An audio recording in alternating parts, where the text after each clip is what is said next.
folks. We're going to continue creating art and assets for the 8th level adventure Eberron, Crystals of Mabar that we've been producing. I think we just hit... Did I... Hold on, I want to check my signal here real quick. Yeah, episode 80. Holy Hannah. Yeah, that is insane. We've been here for a while. And we're making progress. So we're almost done with our maps. We'll be able to get into token production for the unique creatures that we have in the adventure. If you follow me on Twitter, I just posted that I'm live on Twitter. So if you don't follow me there, it's a great place for you to keep track of when I'm jumping online. Which y'all should pretty much be picking up on a pattern at this point if you've been around a couple times with me, that I stream in the mornings. I have a basically like a good morning coffee stream for a couple hours. On Monday lunchtime, I have a development stream for the new mana system I'm building, Martial Powers, which kind of takes distills down the intent of what 4th E Martial Powers were, and the Book of Nine Swords from 3rd edition, and kind of blends them into kits from 2nd edition for you to have a unique spell list for your martial character, a barbarian or a fighter or a rogue, and then the powers replace or supplement or complement the spells that you would select as a paladin or a ranger. Monks can learn them as a universal key discipline system, kind of like Way of the Four Elements can learn specific spells, but this is like 100 and some odd different powers that the monk can spend key on instead of class features if preferred, and we remixed some of those. So that's what we do on Monday at lunch, and then we have the Spelljammer Combat and Exploration supplement that we've been building as well, that we're getting up there, that we've been building map assets, and we're in the token production there. So if you want to check my other stream, my Spelljammer stream, you can see the token production that I do there right now, and that we'll be getting into that same sort of token process here with Crystals of Mabar once the maps are done.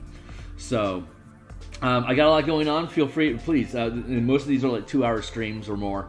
Like and subscribe. It's the only way that YouTube will understand that people are actually interested in long-form design streams like these and flow of conscious sort of effects. So it's help back me up on that. I've got 124 folks that are on board already, and I need 1,000 to get monetized, and like around 820 some odd hours of viewed content right now. So I need to get up to 4K. You gotta pump those numbers way up, son. I'll get there, and I know that you guys will end up there with me, and that'll be super fun. But hopefully by the time these things get published, we've got a decent army of folks that are interested in the work, and we'll check it out. Of course, the whole thing, if you check in the description down below, there's a link to DMsGuild, and you can check that out, because it's a set of books that I've created, and I point them out because they're all 100% preview. You can read just by clicking on the eye on your phone, or by clicking full preview on browser. You can read the entire all of those documents 100%. Just so want people to see stuff, to see what we're doing and what we're trying to produce. And we'll have that same thing going on with this adventure, which is, I think, unorthodox. But we have plans for it, so it needs to be referenceable. So without any further ado, here's the map that we've been working on. If you've been around for a while, this is familiar to you now. But for newcomers, this is a cemetery in the Carnwood in the nation of Karnath in Eberron. Hey, Indestructible Boy, man. Oh, no. So check this shit out. Here's our color. So this thing's coming along. We've got puddles of black evil water. And we've got all these crystals that are growing on the flagstones, hence Crystals of Mabar. These things are salvageable. If you have an alchemist, Taryn, if you have an alchemist, you can take these crystals, you can mix it with a little bit of blood, and you can turn it into a substance that you can use as a spell component for darkness and necrotic spells. You can also build rituals with it, which the characters will encounter later on in the adventure if they're on task but not lucky. So yeah, the place is just littered with crystals, and if this is about the resolution that I would expect people to have this at the VTT, it's built specifically so that you can just immediately recalibrate. When you drop it into like Roll20, it auto calibrates to the 70 pixel squares. It works perfectly. We're working at 100 DPI right now, and each square is 1 pixel line. So when you drop the DPI to 70, the system has to consolidate. It's not a whole pixel, but it uses vector art in the Roll20 VTT. So what it does is it just makes it the width of the line of the vector lines that they use in Roll20. It's perfect. So it really works out well. This is stone that is part of an inside building, so we'll build roofs for this and these shrines. These are stripped pedestals. This is just open dirt that's also being converted to that crystal substance. These are all open graves. This is a flooded area that you can't see the gravestones anymore, but there's also graves. So there's like 225 graves in the whole map, counting the shrines and the sarcophagi inside here. And then there's a Death Knight. That's basically the boss fight of the area. There's a couple of hidden passages throughout the map that if the characters find them, it can shortcut them to the next act down in the underground underground laboratory where they're trying to find the necromancers that are in charge of all this shit. So I'm really got to get into that. I'm slacking on VTT integration for my stuff. Right on, man. I've got like I want to say like 5,000 hours logged on Roll20 so far. It's my weekly VTT of choice, but I'm not gonna sign in on screen. So I thought I'd just show something off. But fuck it, I'm just gonna get to work. So this is the color palette that we're using, and so we have these embankments that are integrating the color, the base color of the soil, and then the same obstacle stone color that we're using for the interior buildings. We put a lid on all these things, and we put lids on them. They'll have the same color as these broken pedestals have. So, and then again, when you look at it on the VTT here, we can further break up the map into 10 by 14 inch spaces, so that when you feed this through a printer using an 11 by 17 page and have a 1/2 inch border around the perimeter of it, then you can make sure you have a 10 square wide, a 10 square tall or wide, however you frame it, and then 14 inches, which leaves you a 2-inch gap at the end, which I can use, say, over here. I can do a lot of, I can have a separate page then of all the tokens for the different skeletons, the zombies, the specters, the Death Knight, the Mammoth and the Mist, Carnathi guards, as well as the NPCs that the characters can encounter in this Scooby-Doo mystery of a horror house. But you can either play it completely exploration, where your characters are intentionally trying to avoid undead. Like, you could have this be get out alive, or it can be invading this space to try to find the hidden passage, which is what you're actually trying to do. You can either fight undead throughout here and go the hard path of combat in the crypt, or, spoiler alert, there's other locations in the cemetery that open up into secret passages, like I was talking, that lead you down into the dungeon. So you can have this be a completely exploration challenge of hiding behind different gravestones to avoid undead and guards that are coming through here, and navigate your way through to find the clues to the different locations that'll take you to the underground lair. So if you don't want combat and you want to literally like play like it's like your villagers that stumbled into this place, you can play as complete non-combat, no weapon characters with 0 hit points. That your goal is to run, find, and clear it as a speed run as fast as you can before you get caught. Or you can go and you can tank stuff. You can even bring squads in with you if you wanted to have small skirmish combat among the dead that are rising out of the puddles here. So there's a lot of shit we can do with this, just with this map alone. It's 52 inches by 58 inches. And you break it up into these 20 grid pieces so that you can lay out whatever pieces of the map you need to have on the battlefield at the time if you're working at the kitchen table. And of course, at a 70 pixel DPI, it's not a very big file for you to feed into your VTT machine if your team likes to be in meat space would just use a VTT tablet because it's easier for you to interact with. And like with my Spelljammer mechanics, if you have a squadron of fighter ships that are all lobbing ballistas at somebody, they could be doing like 96 times 10 damage per volley. So a lot of times it's just useful to use a VTT to stack up dice and just click dice, so you can fire off rounds of ballista fire.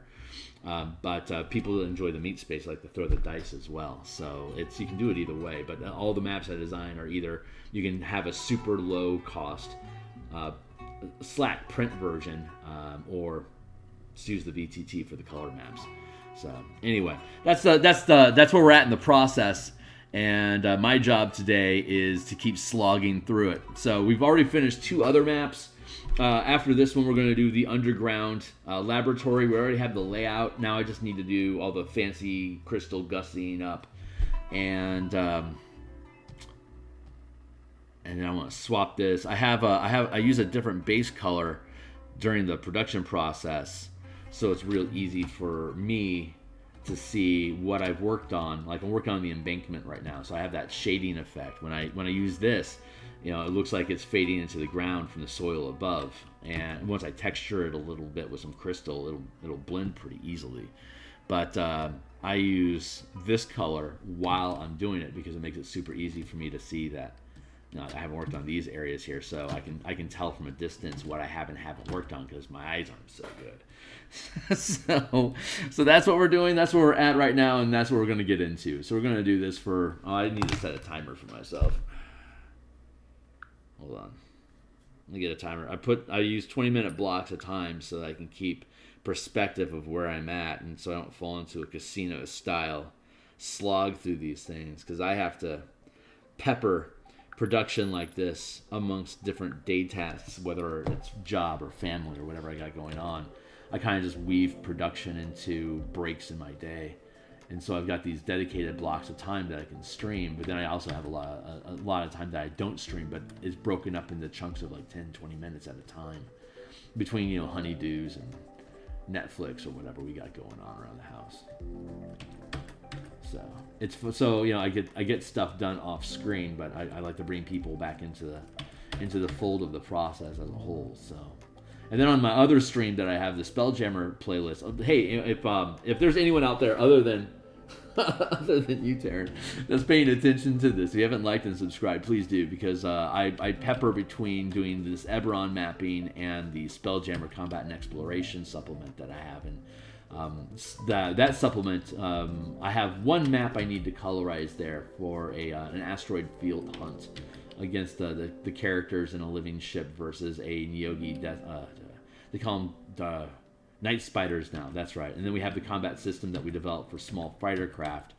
So the Night Spider is like a 200-foot long behemoth. It's huge.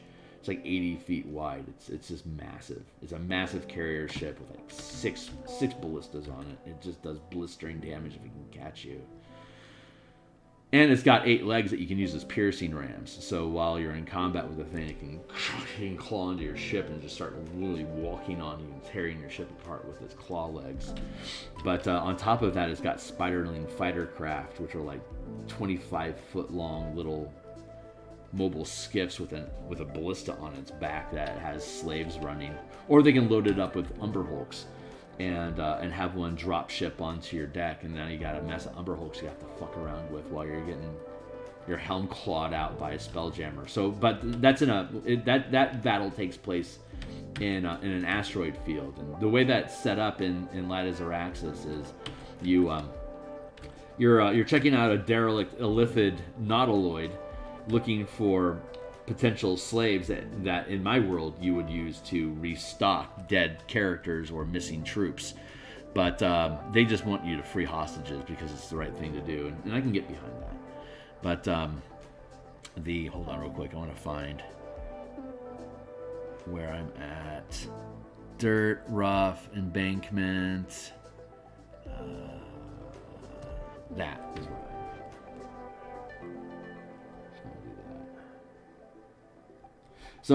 So you're going into this place to check out the to free some, you check out this derelict, and while you're there, you're ambushed by this Neogi Night Spider, which is, adventure as written, but they want you to run away from it and not actually engage it in battle. And then you eventually get freed.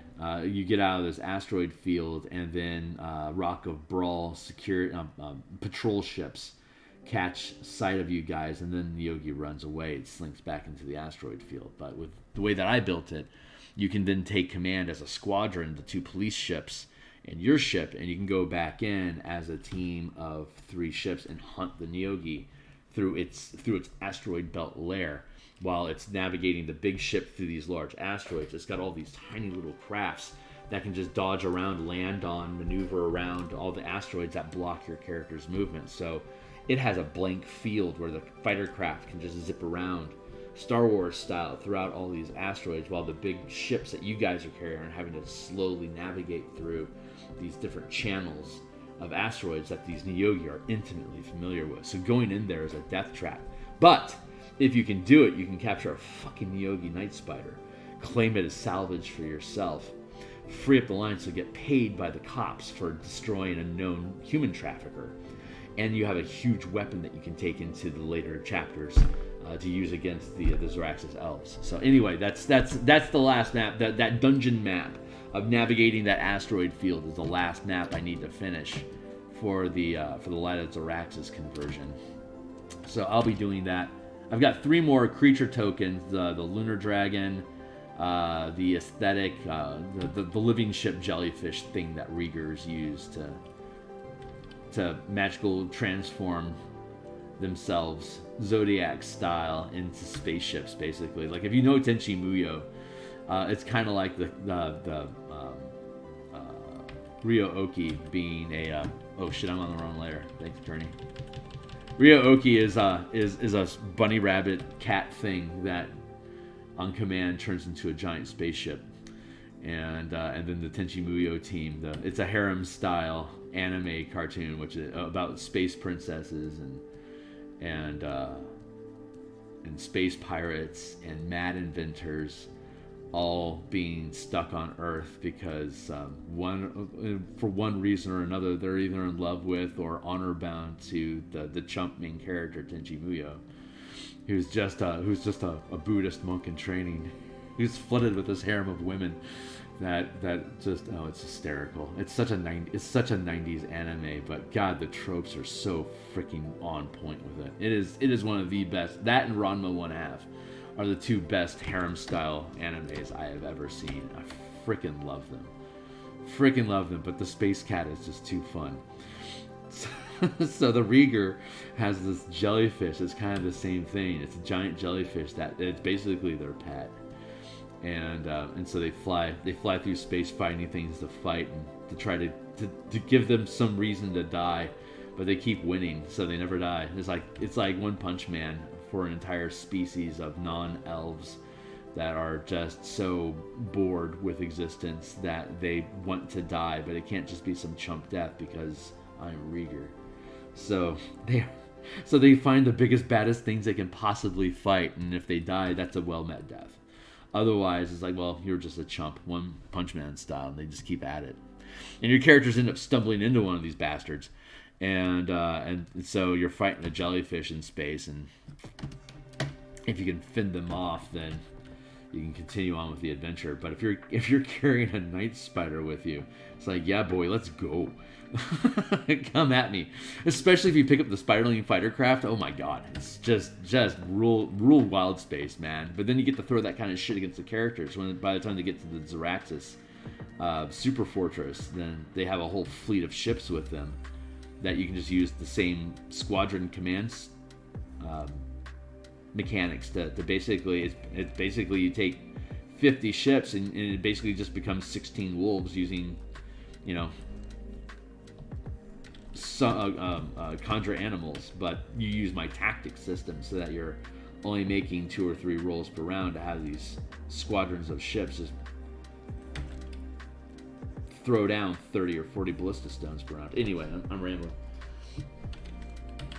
Yeah, it's cool stuff, man. It is. It's so freaking dope.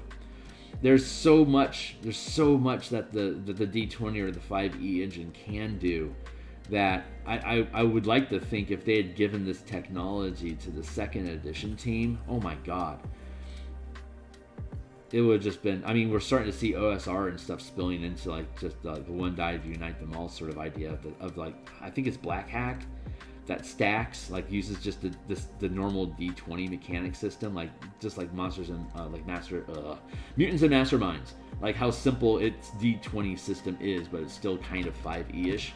I think Black Hack does the same thing. So it's like second edition OSR sensibilities and design philosophies, but just using a very breakdown D20 system, which is probably the kind of space I'm going to gravitate towards, because that whole first, second BECMI style of gameplay, it assumes, it used to assume anyway. I got to see if that's, I don't think current game design culture leans into the command leadership role as much. I think it's more dungeon punk now by nature, but the old editions from second edition and earlier, it was all, you're going to accumulate troops, you're going to have a castle, you're going to have to defend it, and now we can throw a lot bigger threats at you, because they don't have a CR system in the old schools.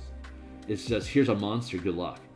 You know, you need to do some survival checks to see if the size of that bone is a femur or a phalange, and figure out if this is the kind of thing you want to fuck around with right now at the level that you're at. And if you do, how many guys you got with you? Like, all my stuff that I've been building, I will be building for the next 2 years, is built around that mentality, but using Wizards of the Coast's own adventures to prove that these mechanical concepts that I keep professing are actually something you can build into your campaign. And what better way to prove that I have a functioning 5e mass combat system than to convert Dragonlance, War of the Shadow Queen, or whatever that bullshit is, both the adventure and the book, as well as that $90 board game.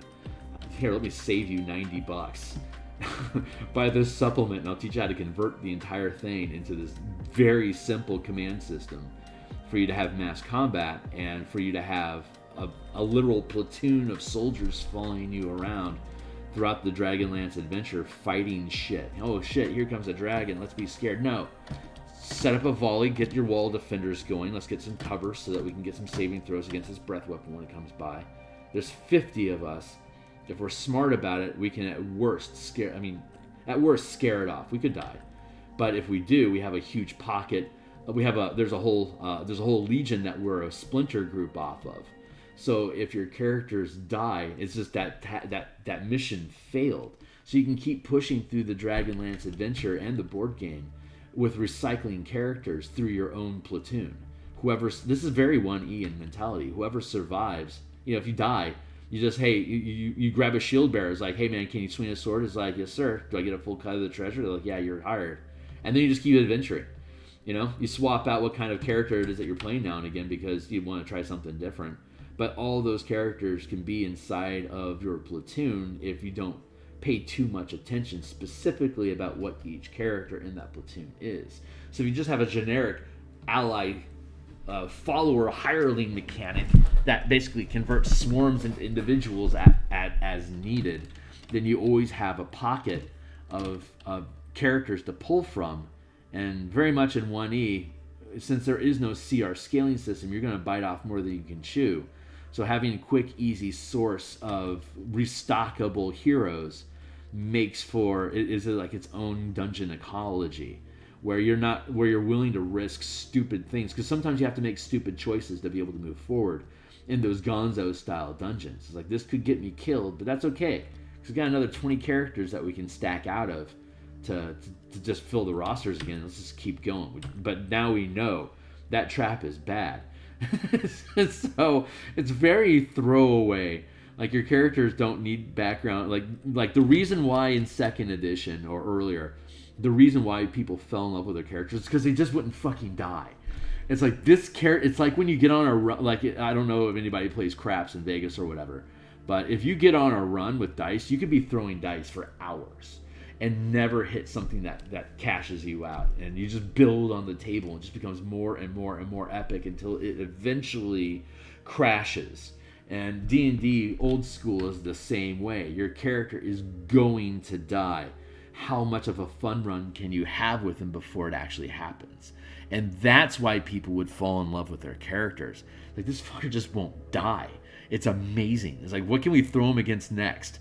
And after a while, you just try to get him killed. Like, I've had multiple characters in multiple campaigns that have had just unkillable characters. And like, once you find whoever's running the table, like, that's the guy that starts to start setting the standard of shenanigans inside of your table's environment. Like, they become the leader because they're immortal, and everyone recognizes it, and everyone's just trying to see how hard can they grind the guardrail before that character cashes out and they got to get serious again. Like, this is a serious style of play, and it's fucking insane. So, but it kind of relies on that ecosystem of disposable characters being readily available, which reinforces there are no CRs, which reinforces I need followers, which reinforces I need gold so I can gain levels, so I can get rewarded the opportunity to build a keep. And I need to keep pulling gold out of that dungeon so I can afford the troops to go back in, because that dungeon's inside of my hex. And that hex is mine. And I'm building a kingdom here. So that's kind of like that's like the gist of old school play. And it still functions. And the 5e technology supports that style of play. It's just there's nobody left at Wizards that has experienced it. They're all 3e or later in generation. They corporate cast out all their old guard, which is something that corporations just eventually do. They just need cheaper, more gullible workers. So they hire younger people that are looking for an opportunity. And that's how your game modernizes against the sensibilities of the current evolution of gamer space. But as we move further and further away from world building and lean further into story arc fulfillment, these old styles, the old ways get lost, and I am as the Lord, as this chapter's dreadnought, is my job as librarian to bring these mechanics back to a more modern RPG, because the mechanics for doing this stuff is better than ever. The D20 unifying system is so easy. And 5e as a general scaffold offers enough mechanical depth that it's rewarding to have the mediocre level of crunch that these squad combats rely on. It's lighter mechanics than direct character interaction, because troops have less options but use the same action economy. So it always feels like you're playing like a third or fourth level fighter, or like maybe like a fifth level fighter.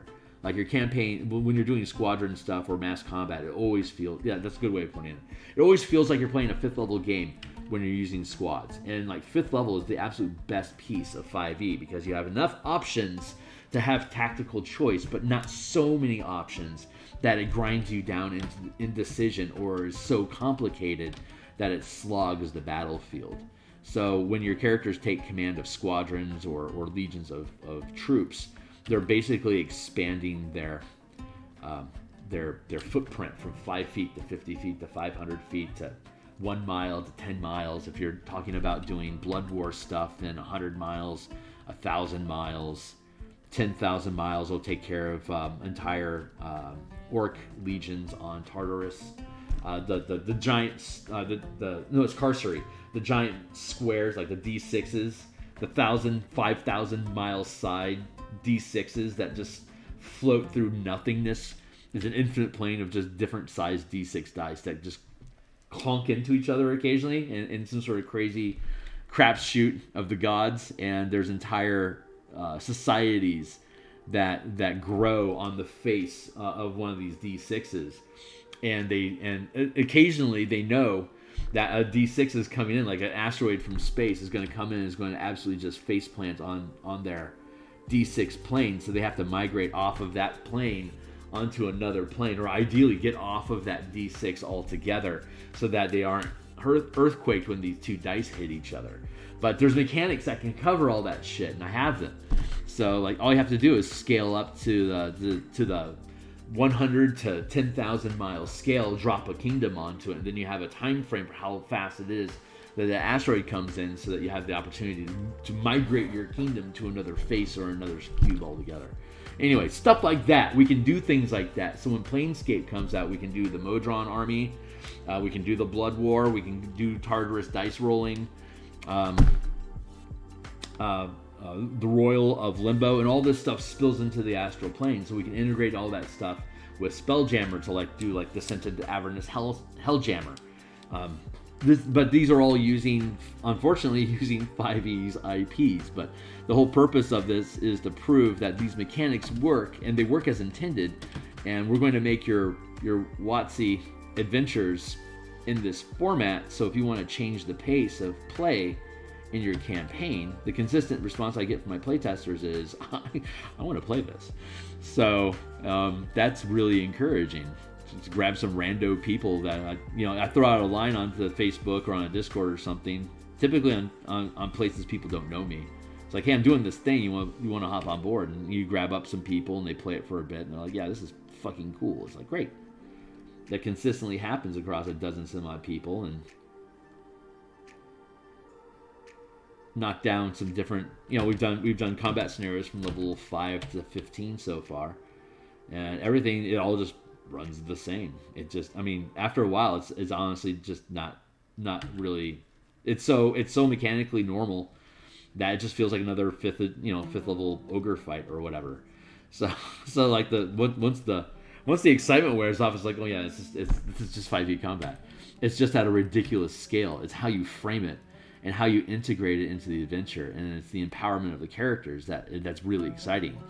Once you get over that, oh yeah, holy crap, this is like literally 5e combat. And once you get done geeking out about how you can fulfill that power fantasy of commanding thousands of troops, it's just yeah, I'm commanding thousands of troops. Where's the ogre? And but then it's how does that help you change your mentality about the game? Instead of going around and being a witness to the adventure's plot line, you can reshuffle. It's like, well, if there are dragons flying around, how many troops do we need to punch them in the face? So this is an actual war. And that's what we're addressing in Dragonlance and Light as Araxis here, that we're converting for the Spelljammer mechanics. It's like, here's all the things that if we had a scaling combat system and you have this assault on the Citadel of Light with its 60 ship fleet versus your 55 ship fleet, how does that shake out? They have you skip it. It's just like, it's a narrative backdrop. It's like, you shouldn't be doing that, because anything you introduce as an idea to players are going to want to do. So you can't introduce the idea of something and not provide the mechanical details on how to actually do it. Otherwise, everyone feels like their hands are being held. Like, disempowerment is the most common emotion. Looking back at somebody that plays a campaign like Adventure League style, 5th edition adventure, it's like, yeah, it was cool, but, and like that but says so much. Like all the things we couldn't do, all the things that wasn't supported, all the things that has to completely lean on the DM to decide. These are all things that there's a lot of adventure books that are on the DMs Guild already answering those questions, but none of them deal with scale. So that's my bit. So once I get all the books out and I've proved my point with Light as Araxis, Dragonlance, the board game, as well as Descent into Avernus, from there I have a pretty good library of these mechanics that I can export to like Black Hack or whatever, and then I can just start doing the same thing off of my own IP, and I can start building scenarios and posting them on Patreon, or I can do a Kickstarter to build like a Legion Command RPG game that's built from the ground up to encourage this sort of play that could staple onto any OSR that anyone else is using as basically like as its own expansion, but with its own campaign pieces.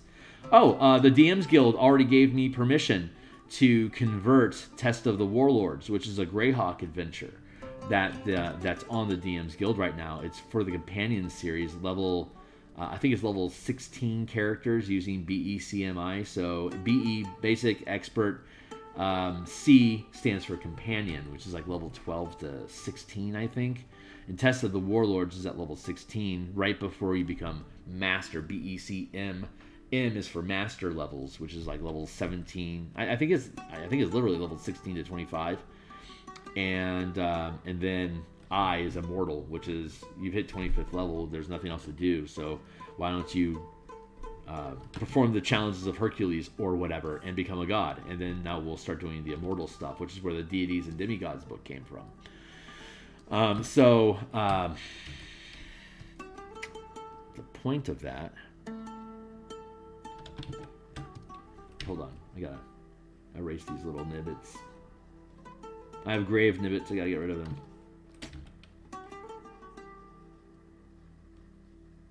But yeah, the DMs Guild is allowing me to do a command mechanics conversion for that Greyhawk adventure. So I get to, I'm going to see if they will actually bundle it with my book once it's done. I'm not sure if they'd be willing to do that or not, but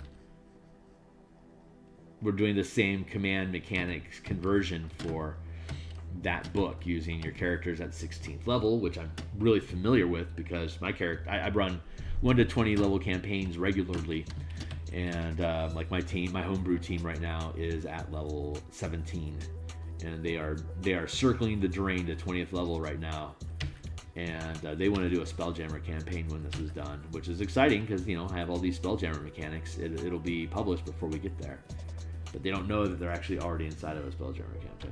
It's just they haven't found it yet. So they're going to be excited when that happens. I'm kind of, don't tell them. I don't think they watch my stream at all. But it's going to be freaking cool. It's a time, we have a time travel campaign that we've been running for the past 4 years. And at first level, they got trapped in the time loop. And they've been stuck in it ever since. So the entire campaign has been around trying to decipher how they got trapped in the time loop and what do they need to do to break out of it. So like that's everything in this campaign, and they just discovered rituals that allow them to set an anchor that lets them change the day that they wake up on when they're in their timeless loop. So like traditionally you get trapped in your loop and then you wake up at the beginning of the same day, but now they can change which day it is that they wake up in the middle of. So they're always trapped within that 24-hour frame of time to get things done, but now they can create a new day, in which they do it, which is going to add a lot of complexity to me as a DM. But they can move forward in time, they can move back in time, depending on what the ritual is. They have to use glyphs like teleportation circles. If you know the proper glyphs, it'll take you to the proper time. If you just use random glyphs, if there's no anchor for that key combination, you can't go to that win. So I can, as a DM, I can control what spaces or what times they go into and the spaces that they're at, and I have timelines for things forward and back in the campaign that hit different plot points that they've been exploring. So because I know where and when they want to go, and I have a couple surprises they don't expect as well. So once they start fucking around with the time travel machinery, I'll be able to open up a couple different adventure campaign options to them that we can use for the next campaign. So they want to do Spelljammer stuff, which is more advanced airships than what Eberron currently has, which means I get to move forward in time. And they're already fighting beholders and Olithids in astral space, so it's not going to take that much for us to take that next step. So it's I'm really excited about that. But they're level 17 right now. And I'm expecting in the next 8 months for us to cap off the campaign. And the Spelljammer book should be published by, I want to say April. And so we'll have plenty of prep time to put that thing together. And I'm excited. It's really fun. All the tools, all the supplements I build, I actually use in my campaigns. Like I build them because that's the kind of campaign I want to run. And I look around looking for the sufficient mechanics for me to pull off the type of campaign I want to run, and inevitably when they don't exist, I have to build them myself. And then once I run them through long enough, like, oh yeah, these things really work. So I can either run a campaign like the time travel campaign. I can build a supplement out of it, and it will probably be an OSR supplement. I'll kickstart it, but I want to have all these other books out first to build a good catalog of work and field test proof of like converting known adventures using these systems. Like that's the marketing strategy basically. Like, you know these adventures. If you're a D&D enthusiast, you know these adventures. Here's how they work using these systems. And if you're into that, here's a whole game about it. Buy my shit. Buy my shit. Buy my shit. Buy my shit. Buy my shit. Buy my shit. Anyway, we're going to be doing this for another, what time is it now? It's 9:45. We're going to be doing this for another hour and 15 minutes. So I'm basically just tracing right now. That's at this stage, texturing and doing slopes and stuff. It's just tracing. The hard part was the line art. Once I locked down the topography and the shapes of the environment that they're going to be navigating, now it's just, comic book work. I'm tracing and coloring. I like that's something I actually think I like the most about cartography is how upfront the line language is. Like you're not supposed to paint the map per se, like technical information about like lines, like actual line space where things change. Like that's really valuable information because like cover bonuses and elevation changes, and these are all things that characters can take advantage of tactically if they have a good map that is providing information about those elements. It's like, this looks like, hey, this is a puddle, right? Yeah, that's full of water. How deep is it? Can't tell. It's murky and disgusting looking. It's like, well, how deep is that incline? It looks like it's a couple feet that you have from here to here, because this is a 5-foot square, right? So it's probably a foot or two of depth that you still have here before this starts to playing out and just flood all of this area. So like eventually this whole spot here could get flooded out and only the flagstones would stand out. But we aren't there yet. But this is tactical information that you can provide to your teams. Like, well, that's a gravestone, so that's probably 5 foot deep water, right? It's like, you could find out, and if you do, then you can also find out there's undead crawling around underneath the water, so good luck. But that's the fun kind of crap you can do. But you just need to have the technical information there for people to make those tactical mistakes. Make a new character.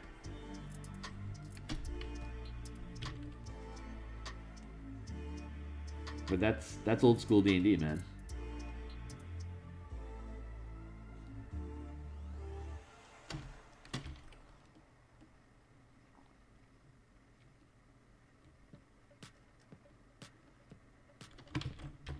I think my muse is on a crusade. I think she has an OSR heart, but she's playing D&D because she loves D&D. And I think all this design stuff is basically like hold my beer stuff.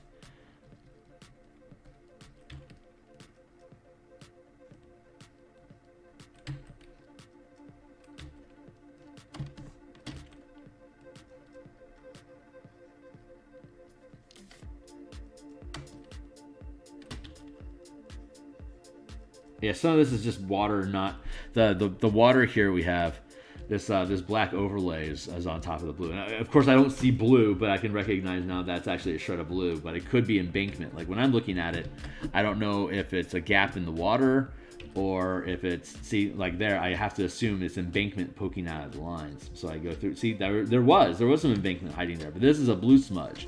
So I can't control that until I start working the water layers some more. But this is a constant problem that I have. And that I should be using vector art. I recognize that it's true, but I'm a raster guy, so here I am. But it makes me have to do these cleanups along like I've got the little fliggly bit. I should probably take care of that. But the adage is true. These things are never finished. You just give up on them. Say fuck it, good enough. And I'm getting close to the fucking good enough moment involved with this painting, and it knows it, and that's natural. The world has to continue to evolve, so we'll move on from this into the next map. And after this, we have the underground lab that we have to color, and then we have the village, the initial refugee village where all this shit is happening too. We need to flesh that out. We only have the basic mechanics of it. The technical information is there.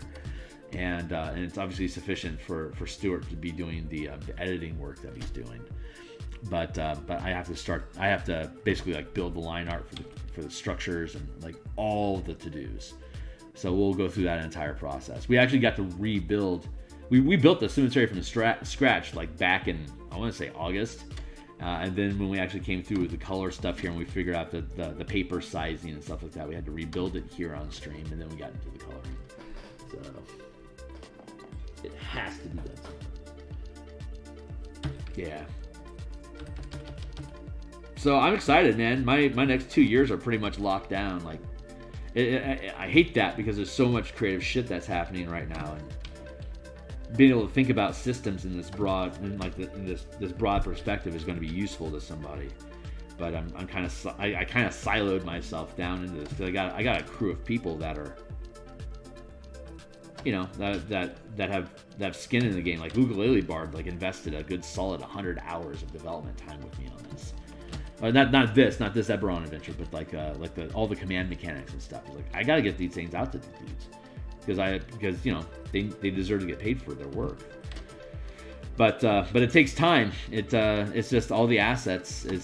But that's really, I think, one of the strong selling points of this is that it's a coherent vision, and everything that's inside of the product is self-reinforcing to be able to create this environment, the tone of the adventure, and to be self-sufficient in having the visual assets reinforce the text.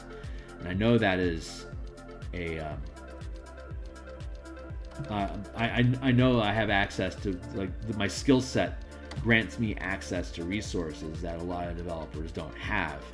So I really kind of I kind of just owe it to the fates. Like if I have an opportunity to say hold my beer and like fucking knock something down and like make it fucking awesome, I should. It's really a moral, like it's an ethics thing. Like why would I need to take that shot? You know, like how to put it, in Usual Suspects, the line is, how can you take a shot? How can you take a shot at the devil in the back? What if you miss? And the comeback to that is, what if you win? What if you're the guy that kills the devil? Where's your guts to have that kind of glory? So you kind of got to go balls to the walls on what you're doing. Like, if it's not you, who is it going to be? And I think Wizard of the Coast has really inspired everyone to really ask that question at a very deep level. Like, clearly no one is going to do. See, I've got some flagstone mishaps going on over here. I need to erase that.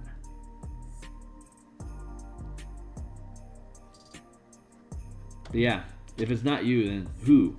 Wizards has already proven to us that they're not going to be a leader. So if there's a path that you can see, it is yours to forge, and you need to. The environment needs to see what can be done.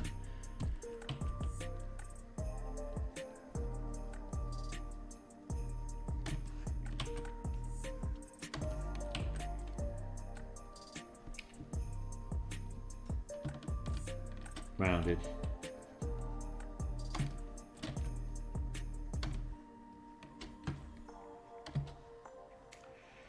Oh, no. This is flagstone stuff. So this does not get painted over. Not in this style. Here it does. Not you. Not you.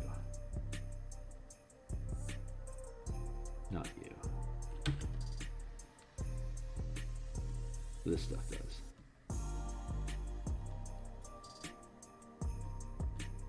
Different type of embankment.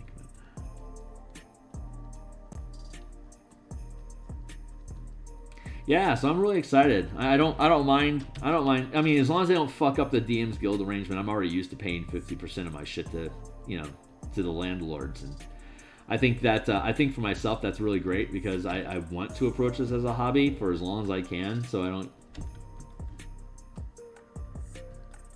Son of a bitch! Come on, Kearney, you're better than that. Got me monologuing. Oh, this shit is on the wrong. I'm on the wrong stat. Let me get this thing out of here. Let's do that again. I think I'm back on track now. Yeah, okay, we're back. That's right, I was doing that flagstone fix and I got lost. Okay, we're back on. Here we go. Yep, that's good. There, there, to there, to there. Ba, ba, ba, ba, bow. Blue. Woo.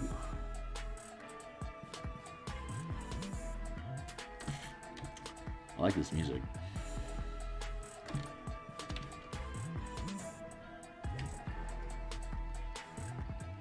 This is by some dude named Blue Steel, I think. It's Epidemic. This is a streaming service.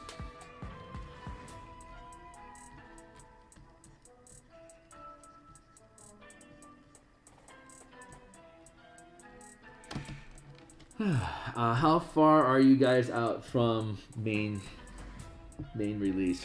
Oh boy. I'm working in tandem, right? I'm doing both art assets right now for the Spelljammer book and this Eberron adventure at the same time. On top of that, I'm cautiously getting back into this flagstone space. Thank you. So there's a lot of assets that we're working on. They're both in edits right now. Stuart Braz is working this Eberron adventure, and Adam Hancock is working the Spelljammer Combat and Exploration book. Both of them, I think Adam is up to of the 97-page manuscript that we have for the Spelljammer Combat and Exploration and the Light of Xerax's conversion guide. I think he just cleared page 80. So we're getting close. There's some revisions I have to make because there's some mechanical details that I realized I had left out in the original manuscript that are important. Like little niggly bits, like damage immunities and stuff like that ships have in combat and things like that. Like small little details that need to be addressed. But for the most part, that is, I'm thinking after we sweep through and clean up all the changes and consolidate everything. I'm thinking that the manuscript for Spelljammer will be done in February, which means I come back on here and by March we finish doing the layouts, because we're going to do the layouts here on stream as well, of course. So we'll have the layouts done, I want to say in February, which means that the only thing left is art assets that actually go into the book in March. March is layouts, which means that we'll be doing artwork probably into April. So maybe before May, it should be published. Like I want to shoot for like I'm not gonna say 420, but that I could see that realistically being when both of the books drop. Honestly, if I'm wrong about that and it takes longer, I mean, obviously, whatever. It's just gonna get done when it gets done, and the point of it is to just make sure it's a really freaking good project. So once it is published, it's impeccable. And then we have the Squads and Armies book, converting Dragonlance. I'd say about 75% of the first draft of that is good. The Spelljammer book gave us a lot of new insights on how to manage dice with large combat squads, so we get to make some revisions there to help speed up that process to make it better. So that was really exciting to discover that. And then we have all the conversion shit we have to do for Dragonlance, which is going to require a lot of maps, a lot of token assets, just like we're doing right now. So I think once we actually get squads and armies going, we could be working on that from finish the manuscript in July, edits back in August, publish in February. At the same time, we have the Martial Powers book that we'll be putting out to Ken Karkas, our Australian editor that helps me with the mana mechanics that I generally work on and elemental key and stuff like that. He's my go-to editor these days. And I suspect I'll be handing that off to him in March for him to chew on through April, for him to hand back to me in May. So I'll be doing the page layouts for that as I'm finishing the art assets for this. And so like my Mondays, my Martial Power Mondays will be opened up because I'll hand off that document to Ken, which means I'll be able to come back, and on Martial Power Mondays I'll be doing layouts. So I'm not adding any workload for the Martial Powers book. I'm just, once the development phase is done during my lunch stream, I move into layouts. And once I'm done with the layouts, this book and the Spelljammer book will both be off my plate. That'll leave me with only the Squads and Armies book in production. And so then I can stack in on top of that the Martial Powers book, which is only going to be like maybe 50 pages. So it probably won't require more than like, say, 20 illustrations. So I should be able to finish up the artwork for that like in a month or two. So Martial Powers should probably therefore publish in August, which is about the time I should be getting the manuscript back from the Squads and Armies manuscript. Hopefully we can keep Adam on board with us to do that. And then we'll just be in, from there we'll just be doing Dragonlance stuff until February. And that also means that probably by, I want to say by August, September-ish, I'll start recruiting people to playtest Dragonlance adventure using the command system. So I'll have to throw out a tether to people to see who's interested. I mean, at this point I have a pocket of like 20 playtesters that are interested in the stuff that I build, but that means they're kind of my fans. So I have to find new people. I want some previous experienced folks that know how my stuff works, just so I can get the feedback from them as people that know the system enough to grind it, like to start optimizing and poking at the bits. Like Asurstar had hung out with me for a lot of the Descent into Avernus conversion stuff, and he was the one that convinced me that we needed to add upcasting costs to the scaling that we did, and how to layer in that scaling. So that was super freaking useful, but you had to actually be using the system long enough to see how you can optimize, a 12th level wizard using these upscale mechanics. Like what's a realistic cost that he could be paying at that level. And so we sussed all that shit out, but you have to have experience with it to do that, which means you kind of have to have fans, that fan mentality that you actually want to show up and play some more. But I have to keep breathing new players into it that don't know the systems at all, so I can get a fresh take from them. Which means that I'm going to be building out. I mean, I'm building all the art, like all the adventure, all the maps that we have in this Eberron adventure. I've ran teams through, at least 2 or 3 teams through, just to see how they roll. And so we had to do like a lot of modifications about like how things are set up and where things are positioned, what's the spacing on these things, how much visibility is there, blah blah blah blah blah blah blah blah blah blah blah blah. Like, is this a TPK sort of combat encounter that we're looking at, or is this something that a half cached 8th level team can actually hack through this thing and have enough fighting power to actually go into the dungeon without taking a long rest? Like, we sussed all that, so it all works. But you have to keep breathing new people into it that are having a fresh take, because you need to make sure the narrative is there. Once you get what the adventure or the supplement is doing, you get it. Now you're just looking for how, what can I do to grind the guardrail on making this thing cool and have fun with it since I'm here. But it's the first blush people that you get an honest read of. Did this make sense?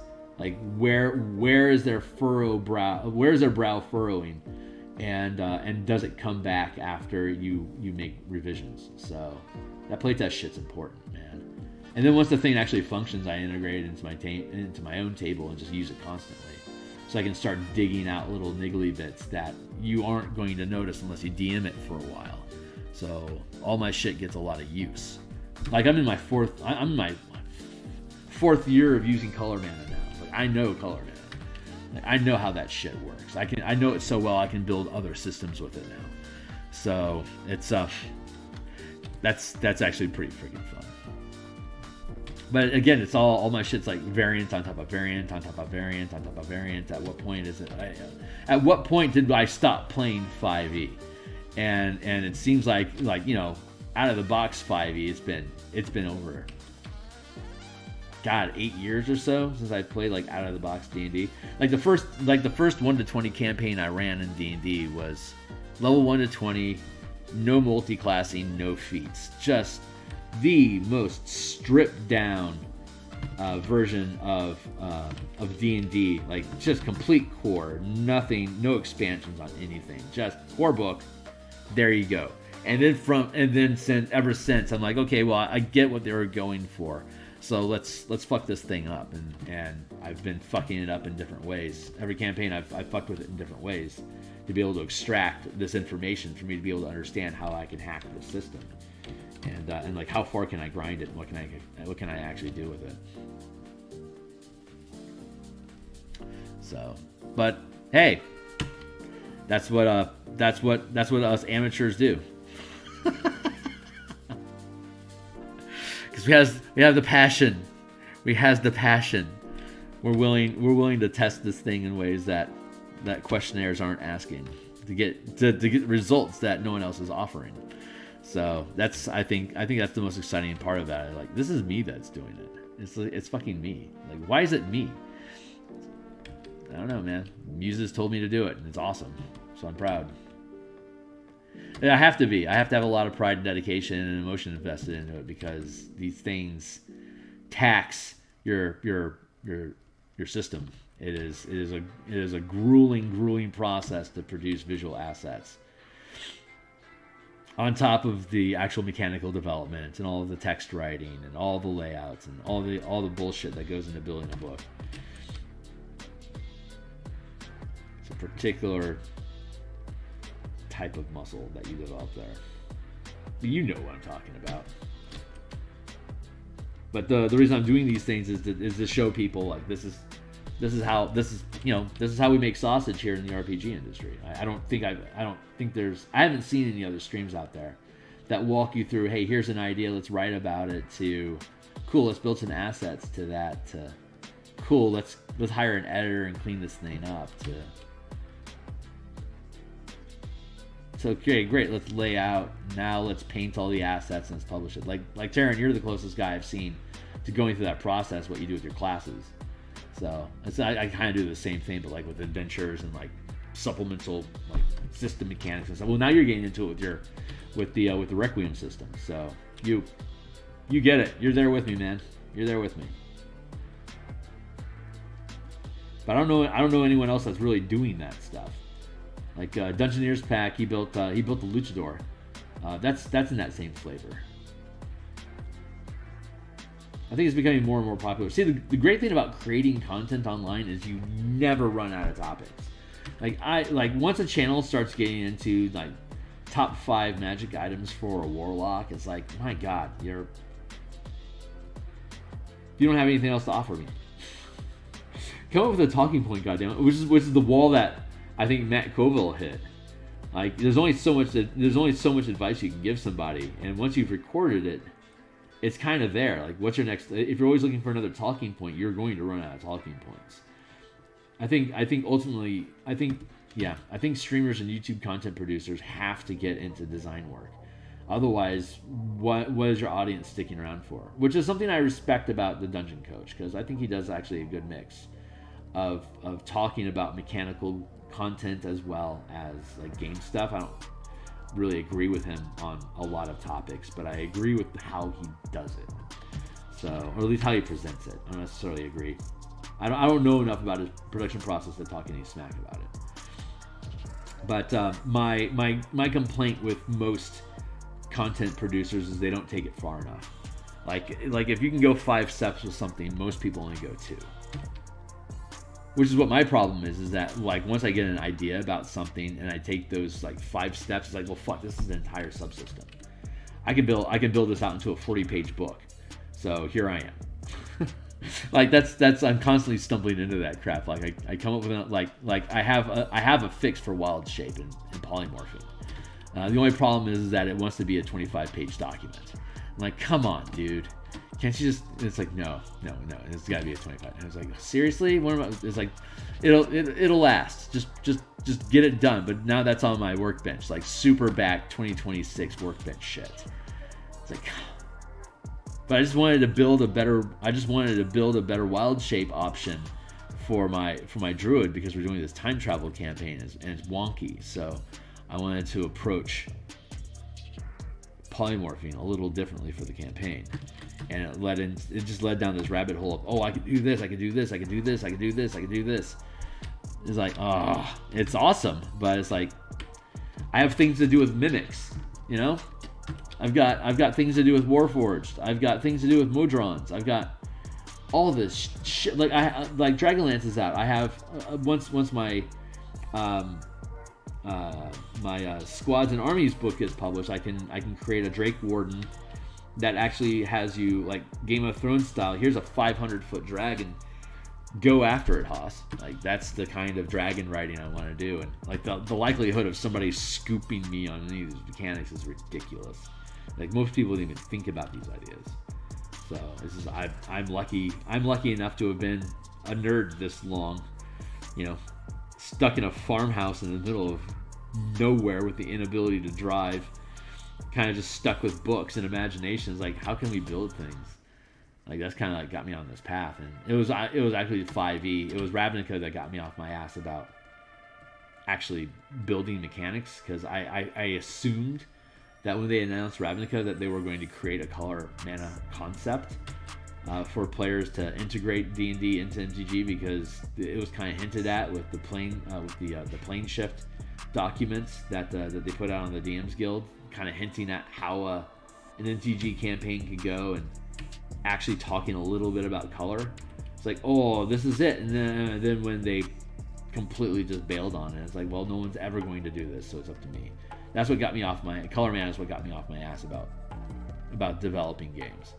So again, WotC dropping the ball, completely relying on third-party production to fulfill all the mechanical and flavor misses that they can't, that they aren't allowed to invest in. My God, I mean, I can respect good corporate stewardship, but it's not game stewardship. You can't do both. Clearly, because corporate stewardship is about cutting costs, and game development is about being willing to waste the time and effort just to find out how do these things work. Like the Strix classes, they only had X amount of dollars, and once they ran out of those dollars, they ran out of ideas. It's like, we can't afford to have ideas anymore about Strix classing. Like, the fuck? Jesus Christ, because you can do so much with it. I've already done cool things with Strix classing. Ukulele Bard has entire books on it. So, like, there is cool stuff you can do with this. It's just they run out of money, and, well, then they're not going to do anything with it anymore. That's a shame. Or, it's like nothing is ever truly, like, you can tell they had been tinkering with, hold on real quick.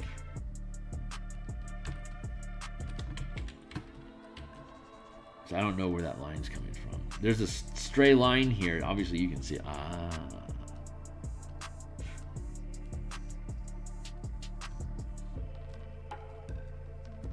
There you went. Okay, cool.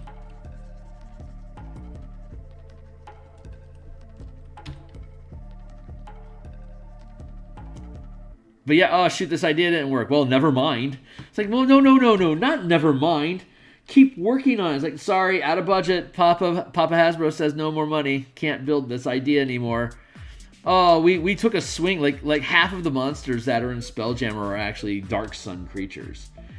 So it's like, you guys obviously took a swing with Dark Sun and couldn't figure out how to make it work, so you just unloaded the IP into Spelljammer. Like, we wouldn't fucking notice. Come on, man. Seriously. It's ridiculous. So anyway, I think half the reason why I want to stay on the DMsGuild is just to point out the shortcomings. I don't know. That sounds kind of cocky of me. But I'll eventually be done with them. And when I am, I will move on to my own thing. But I'm not in a hurry, because I don't want to make a business out of it. I really don't. I've got a good day job. I've got a good situation going on in Seattle. I like the work.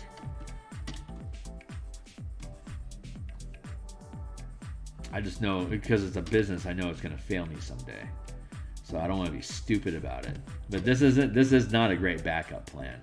But I gotta say, my dudes, stock market is not a good plan. The stock market is for rich people. Your small 401k or your little pension plan or whatever it is you got going on, those are grunts in the war of money amongst the titans. We are insignificant, but they need our money as fodder for them to be able to run their counter. They'll tell you to invest in one thing so that they can invest in you failing, because you will fail, and then they make a ton of money. I used to work for Citigroup, and they have an investment brokerage arm. Like, you can be a Citigroup traveler broker and open up an investment shop. And if you can get yourself up to generating $200,000 of assets, if you can have $200,000 or more in assets, which is not a lot at all, you can, and you get your brokerage license, you can buy Citigroup stock with a 20% discount. That's the perk that Citigroup gives you for opening an investment franchise office location that you were able to build, and just like real estate, you were able to build and make this. Just like car insurance salespeople, like they have their offices. Like, there's individual insurance brokers, and people know this. But yeah, so if you build with Citigroup, if you build a brokerage franchise office, they give you a 20% cut off of Citigroup stock, which basically means that every year you can just buy Citigroup stock and then just turn it over and sell it when you're breaking even on the cost, and you can immediately make 20% of your money. Period. You are printing money at that point, but you have to be able to build a brokerage. I couldn't hang. I did not have the personality type. I can't drive either. So these things are not come in and sit down with us and at our H&R Block location. It's like, no, it's Citigroup is paying you like this because they want you to go and steal that business, and it's all referral. It's just like real estate. It's all referral business basically. So it takes a very particular personality type to be successful in that industry, and you also have to be mobile like a realtor is. And I don't have that, so I figured out the mechanics and all of it, and I know how it works. It's just, so I'm educated. But it turned out to not be a good business for me, so I had to let it go. And then, which led me to where I am now, because I had stopped painting to get into licensing and like insurance law and all that kind of crap. Like, I completely bailed on artwork for a couple of years to gain those skills, only to realize that they aren't so useful. But what it did teach me is that the game is rigged. So, like, we have to have our own businesses. We have to be self-sufficient. We have to be able to build through integrity our own machination that will allow us to sustain whatever it is that we decide that we want for ourselves. Because there is no system. There's literally nothing out there that is designed for us to ever be able to quit the grind. So we have to be able to grind hard enough to be able to build enough momentum that people just want to listen to you. Like, that is the secret of content creation. People just want to listen to what you have to say. But you have to be able to build a foundation for why are you worth listening to. So I'm excited about that process. I'm also fortunate to be an artist, because artists have to do this shit. I just do it on stream because it's easy for me to enter. So where am I at on this map? Here, that looks good. I resolved that. I've been doing a loop.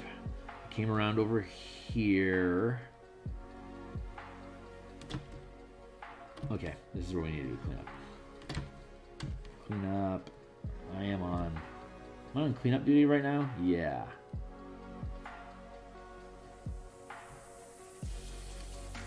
Did I finish that loop? Double checking. Yeah, I did. Oh, that's right, because I ran into the cobblestone structure. That's right. Okay, cool. I'm on track now. I know where we're at. And I still have 40 minutes to do it, so we'll finish this loop. But yeah, this is a 2-hour burst that we've been running, and as you can see, we've only finished. We're finishing this upper quadrant. And we haven't even worked on the water yet. I mean, these puddles are going to have like blurbles, like big blurbles in them. Like we're going to build all that shit out like the other maps. So we're going to be at this for a while. We won't have it finished today, but let's see. What's my schedule? Saturday morning is the only time that I stream. On the weekend. So I'll be, after the stream ends, I'll be back again Monday morning. Ooh, coffee for my coffee stream. Cheers.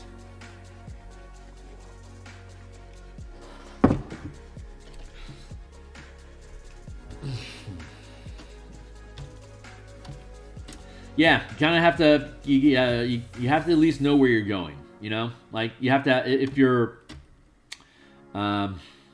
just kind of like, what I loved about how slow content production was coming out of WotC initially was because there's so much time between each book that you had time to be able to express ideas that were inspired by those books. Once they sped up production, the quality of that production significantly dropped after Xanathar's. And now it's the DMsGuild is just about trying to keep up. Like shit, like people try to have things done on the day of release, but there's going to be like 4 major releases this year. Like, people are already building stuff for Planescape, which just blows my mind. It's like, you don't even know what they're going to talk about. Like there was a Spelljammer product got released, and there was I don't want to throw too much shade at anybody, but somebody had made a book of subclasses that came out the same week as Spelljammer came out. And the names of the subclasses was the only reason they were in the book. If you actually read what the subclasses did, and actually read what the Spelljammer mechanics in 5e or any edition are, like, these classes aren't lining up at all. And that really, I was already questioning about, like, what's going on with people trying to punch stuff out so fast. And that kind of put the nail in the coffin for me, that there is a large number of creators that aren't actually inspired to create. It's a production, it's a sweatshop. They're basically building their own sweatshop of producing content that may or may not actually be relevant to whatever the hell it is that they're stapling the product to. And that's I've got a big issue about integrity, because my own work ethic requires that I understand what is out there already, what is Wizards offered that either adds to or modifies what exists currently, and that becomes the framework for us to be able to operate inside of. If you're going to use Wizards stuff, you kind of have to approach it from Wizards' position first before you start, riffing off of it. Like, you got to understand where 5e is coming from for you to, and then kind of understand, like in Spelljammer, Planescape, and stuff like that. Kind of got to understand the background a little bit first to see what was lost and then what was gained. But people that are trying to build things before Wizards even releases stuff commit themselves to like 40,000 page word counts or 40,000 word counts of content that may or may not be relevant at all when the thing's actually released. Now you're into a problem of, I hired a guy with a 3% royalty share to produce 5,000 words of content that apparently it's not relevant. Like, I can't, like, I'm always last to market on stuff, but when I put the thing out there, I am really solid about what its position is, what it's trying to fulfill, what gap is it covering, and why is you as a consumer are going to lose out if you don't use it. And I know that the stuff that I put out there is unique, and that because, like, those 5 steps, most people are content with 1 or 2 steps in the thought process of where is this leading us? What is the implications behind this? What is the riffing that players are naturally going to want to do when these ideas are given to them? Are we providing them enough tools to fulfill those natural logical steps? And then as a DM, you have to think 1 step further. But then if you're building a campaign from level 1 to 20, you have to also step 1 further from that, because that is beyond where the normal limits of where a DM is going to be investing their time in, typically like around level 1 to 9. So you have that extra step of, well, we have to be able to expand into the higher tiers for those stray DMs that know how to do that stuff and have a table committed enough to stick around to actually execute it. And then you have beyond that, not only just the mechanical depth of being able to serve all 20 levels, but knowing what problems are going to crop up as a result of doing that, which requires high-level playtesting, which means you need to have a DM and a team that's comfortable with running high-level games, which is, again, something pretty unique that I bring to the table. This is my homebrew table right now is my 4th 1 to 20 campaign using 5th edition, and then I spent maybe like 8 years in 3rd edition playing above 20th level in Gestalt campaigns in Planescape. So like really high level stuff is stuff I think about a lot. Like when I'm building a 5th level adventure in my campaign, I'm thinking, where is this going to take us by level 15? When they get access to 8th level spells and they can start doing simulacrums, and they're wanting to gank people that they've met that are powerful so they can clone them and make them their allies. It's like, I gotta be thinking about that shit because it's coming. It's coming. So if you're building a subsystem mechanic that alters the fabric of how 5e runs, you have to know what kind of implications is this going to have at that 1% of the table that runs 20th level campaigns. Not so much because it's important that you provide that to the general audience, but so the general audience knows you've actually fucking thought about it.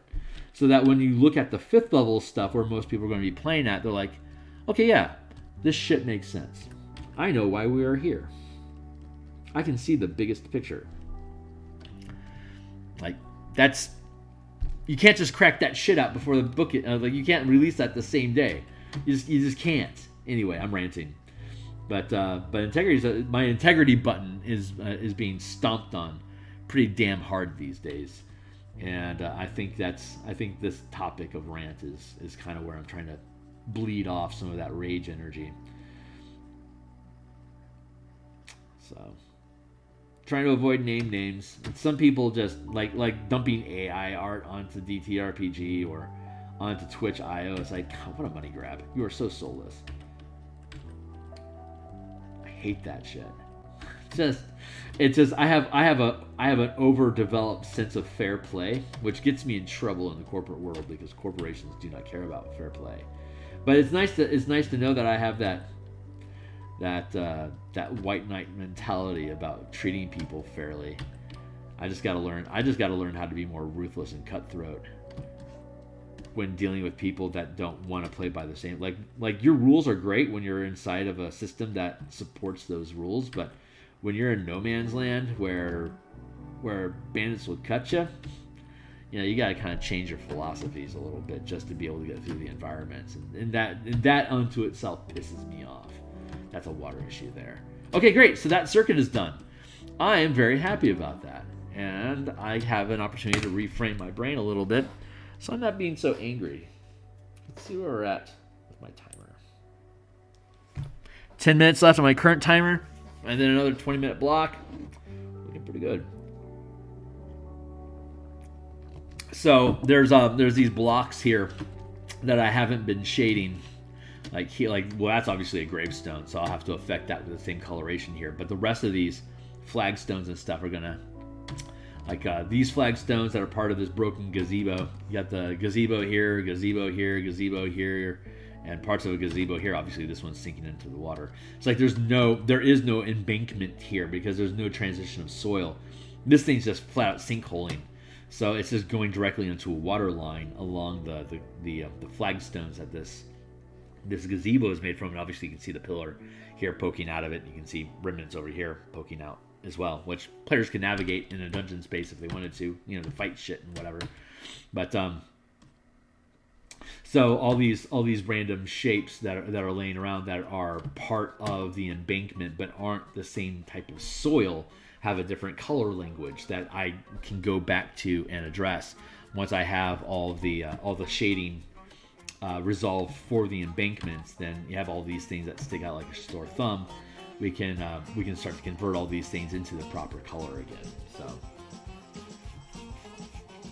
and then add the texturing and that is these embankments is the last major piece that I need to worry about. Once the embankments are done, then I can put grit on these gazebos. I can grit this crypt. And then put in a little filigree on these sarcophagi to make them stand out a little bit more. I think I have an emblem I need for this gazebo and for this gazebo. And then that'll finish this piece. So I probably have another 8 hours worth of production time on this particular map, and then I'll be using the same color and texture language in the underground map. So these things keep moving. This is the largest map. I believe this is the largest map that I have. So everything should be faster from here. I'm just looking at stuff. All right. I'm gonna hit my save button. So I have a half hour on the block. Some coffee.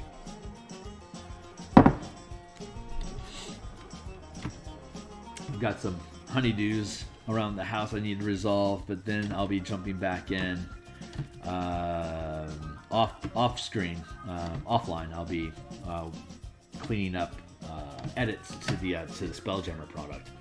Once that gets done, I'm looking forward to dropping that into the layouts program and start building that out. This is all done up here. That's great. That's done. I think this whole thing needs to be done, but I'm going to leave that. I think I'm skipping that one. I have a half. Oh, wait.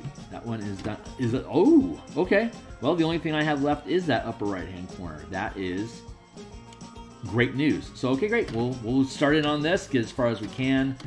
And then when we come back around to doing stream again, we'll be working on the cobblestone paths here, the cobblestone embankments. We'll clean those up, and then the gazebos, and then the crypt, and then we'll be done. And we'll move into the underground. So, without any further ado, let's continue on.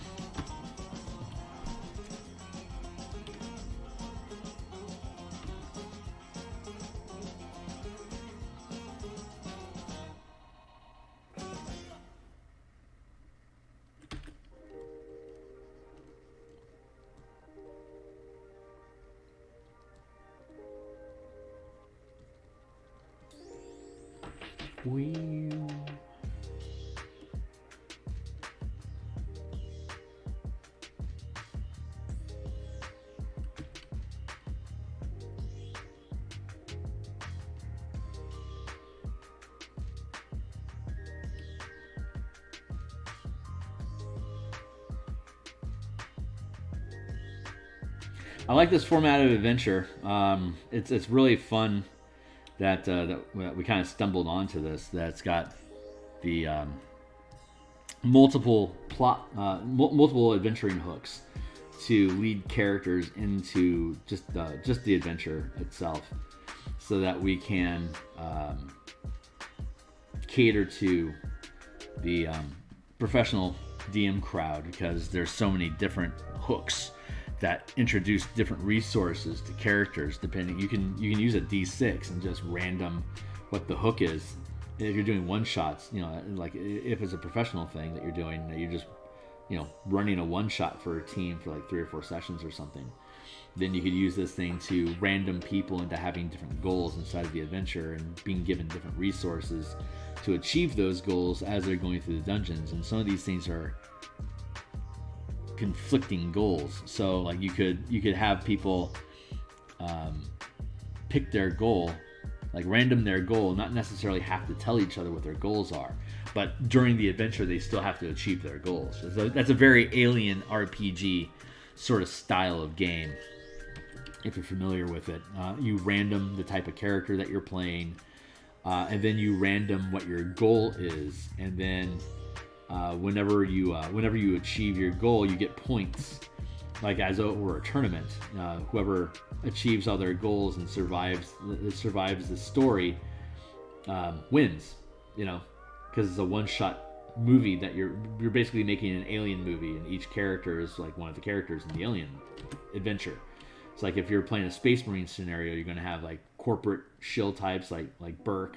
You're going to have, Ripley's a space trucker, and then you got refugee, and then a bunch of Space Marines, and each person has their own objective, and it's broken into 3 acts: the intro, getting into trouble, and then finding the thick of it, and then the finale. And each act you assess points. and if you achieved your goal during the act, you draw a new goal. You can even switch your character in the next act, like you pick up new refugees or something, and everybody has a new goal. And then there's like hidden kickers. In the Aliens RPG, there's hidden kickers. Like you draw a card and it's like, you are an android. Like everyone assumed that you were a person until then, but no, it turns out you're actually an android, and now you have new rules that you're following. So all the alliances and backstory that you've been building with your character during the first and second act and the third act has revealed you're actually an android, and this is what you're actually trying to do, and all that information is provided on your card. And like, if you can pull off your objective without revealing that you're an android, you get bonus points. It's like super freaking fun. It's like it's a very, very fun, almost like plot heist sort of adventure format that I freaking love. And I've been aware of this RPG for a while. So when we created this adventure, I think I was just geeking out at that time. So we have these various plots, objectives fueled by different organizations in the Eberron campaign that are all invested in this necro crystal environment that each one of these organizations would want to send an adventuring team into to either assess or secure for their own use. So you have all these different objectives, and you could keep your objective concealed. So if you're doing a one-shot with this, during the course of the adventure, you may end up having character conflicts, and we can provide Andy Headley, who's my co-writer, created a stack of NPCs for each plot point. So like the Church of the Silver Flame sends in a bunch of light clerics and paladins, and like the 12 sends in sorcerers and rogues, and etc. Like the gatekeeper druids send in barbarians and druids. So, and like I think he has like a ranger, 2 barbarians, and 2 druids or something like that. So you have all these different NPCs that you can just feed in as these guys are. What is going on? Thank you. Pen was sticking for a second. Yeah, so you can like pre-build these NPCs. So like if your character gets wiped, you can just pick up an NPC from a different plot line. So you can just introduce a new character anytime you want if you get board wiped. It's like, oh great, well those guys got killed, but let's play these gatekeepers instead, and then you switch what your goal is. But your players have a bigger picture. Like you're rewarded for dying and picking up a new plot line. You now have additional information and different resources from the gatekeepers, and then you can loot like the Silver Church. You can loot the Silver Church's corpses, take their stuff, because you're res, but you're not playing a new character. You loot their body, you get the map, and you get the necro compass. But then as a gatekeeper, you have the gate seal, as well as anti. The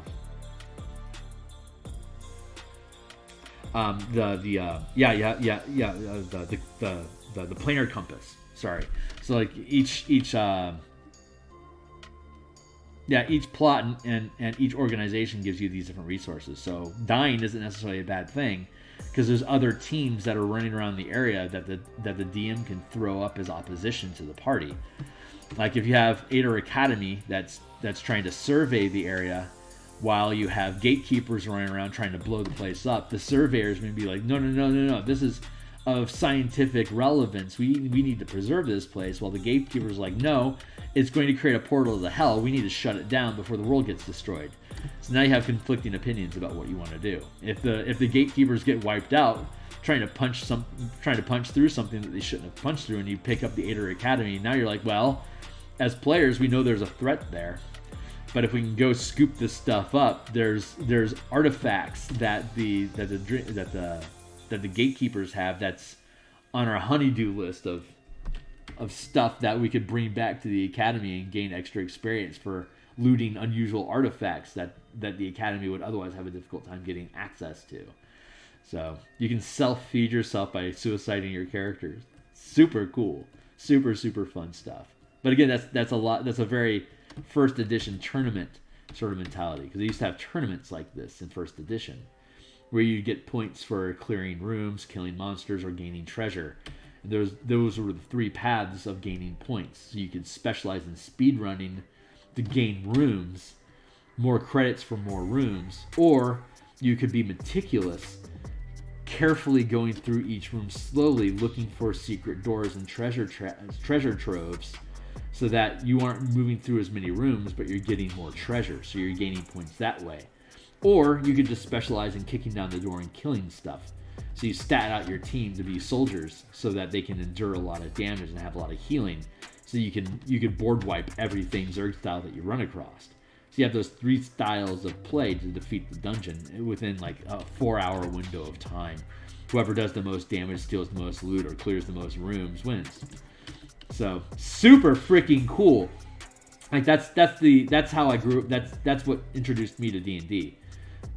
Was the initial books, and then my cousins had all these tournament books, tournament modules, and it talked about the scoring point system and progressing from room to room. So like from day one of me playing D&D, it was presented to me as these are tournament. This is a competitive game where you're building small squad tactic teams, picking an objective, and then trying to specialize in how you can achieve that objective better than the table next to you that might be running a completely different strategy. It's amazing. I just, oh my god, how fucking cool is that? Can you imagine if that's how Adventure League decided to run their game? What they decided to go with Adventure League was, here's the published adventure with the storyline, and you have to run it as written, no modifications. Because the way Adventure League, I mean, Taryn, you were an Adventure League guy, right? They encourage you to stick as closely to the book as possible, so that if you have a guy from Toledo flying into town and he wants to play a game of Adventure League, if we're in the 4th chapter and he's moving, like if he's in the 3rd chapter moving into the 4th chapter and you're running the 4th chapter, then there shouldn't be any narrative. Like, he should have a consistent narrative in his head from chapter 3 to chapter 4, because his character was ran through it roughly the same way as your characters ran through it. So they're really pushing the lead you by the nose through the adventure as a Disney ride, that you as an experience, instead of like this tactical approach that they had in 1st edition tournaments, where you've got this block of time. How many hours can you pull? And then the Adventure League could have been structured. Here's this mega dungeon. Here's the plot line that's going on inside of that mega dungeon, but it's up to your team to decide how they want to accumulate points. So instead of it being bound to different plot points, like I had this conversation with Strahd, so that means I earned 3 points. How am I doing? It's Strahd is in this environment. It probably wouldn't have been Curse of Strahd, honestly. That would have been a different chain. But like the scrap metal Eberron adventure campaign that they have, that's Adventure League. That could be structured as a point gain rally system, where you're going through the morning looking for scrap metal, and so the more points of scrap that you're able to accumulate, or the more rogue demon parties you eliminate, or the more areas that you secure for you to further harvest in the future, that could be the scoring system that they used. But that's they went with the narrative style instead, because it's cheaper to create stories than it is to create point systems for mechanical progression, which is the biggest problem that 5e has. They aged out their hard tech mechanic developers, and they saved money by hiring low cost young story writers. And there's a loss of grit that people expect in the role playing game. It's becoming less and less of a game, and more of like this is the analogy I used the other day, that it's like one of those shooter games, like House of the Dead, where you're or like Aliens, where you're scrolling through a map on a coaster, and that coaster moves down a specific hallway at a specific speed for you to shoot at creatures. And 5e is very much the same way, where it has plot points that move through different chapters, and the objective of the DM is to move the story from plot point to plot point, with the characters killing stuff on that rail as they move through it. So if you kill these, like the cart won't move forward to the next plot point until the characters kill all the monsters in this room. When you get through that, then you're rewarded with a swipe screen and a quick monologue from Strahd or whatever the boss villain of the adventure is, and then they clear out. Your characters don't really have an opportunity to kill them, But now you're back on the conveyor belt, and it's feeding you through this adventure space. And it might be an actual dungeon where you can, pick which room you explore first and next. But the cart won't move forward in the adventure until you get to room 17 and obtain the amulet or whatever. And now the cart will move forward again. Like, if you go to this tournament style, it's like if you find the amulet, it's worth an extra 5 points. But each room that you clear is going to be worth 1 point unto itself anyway. And every 1,000 gold worth of treasure that you extract from this place will also be worth a point. And blah, blah, blah, blah, blah, blah, blah, blah, blah. For every 3 orcs you kill, you get a point. That kind of thing. So I'm actually kind of interested in that format. But it requires a general culture of that tournament style to be present in the community. And there's as far as I know, there's nowhere that's pushing that old style of play. So if my wishes could come true, that's probably what I would like to see revived somehow.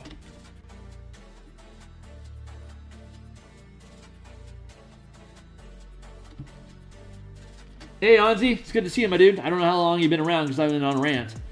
But it's good to see you, my man. Here, I'll scroll out here in a second when I finish this circuit. I think you'll like what you see. But I'm in my last 15 minutes of stream, so Saturday is typically till like 11:30ish. So, and then I hook up with my gal and do hook up with gal things.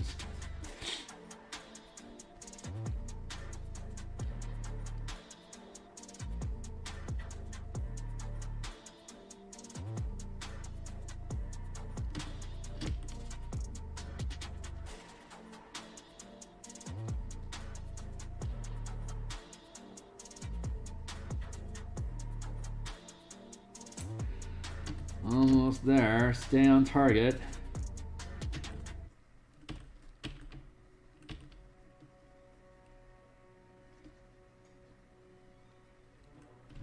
Finish this embankment, and then we can start doing... Water will take a while. The water is a real kind of creative flow process. I could just leave it with the color pool that I have, but I really want to do like little bubble effects and little eddies and stuff, like fancy it up, make it visually stimulating, of course. I think a good map is something that people just want to stare at, just to look at all the little tiddly bits. So, and I think I've successfully done that with these maps. Like, I think they're just interesting to look at. Not to break my arm patting myself on the back or nothing, but we all know it's not me that's doing it, it's the muse. She knows what she's doing. I just get to push the pixels. So she's the one that knows where everything is supposed to be, because she's already seen it. She's just feeding me the memory, 1 pixel at a time. Oh my god, I'm leaning so far into the camera. I need to, here we go. Zoom in a bit so I can clearly see where I'm going and trying to do. And I'll scroll out to see the full thing once we finish. And I got all these little niggly bits that I'll fix once I go into the water and start fancifying the water.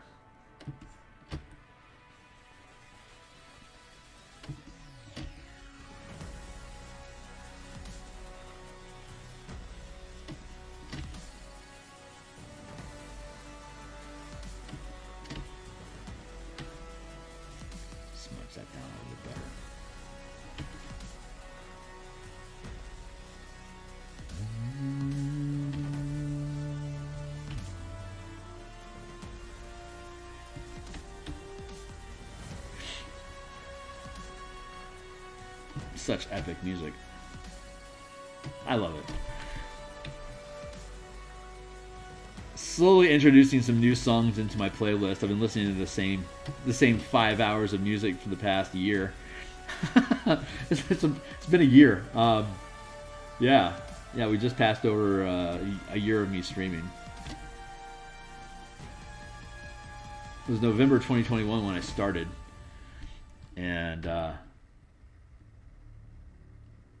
I'm pretty pleased with the process. I think I just finished my circuit. Hold on. Did I?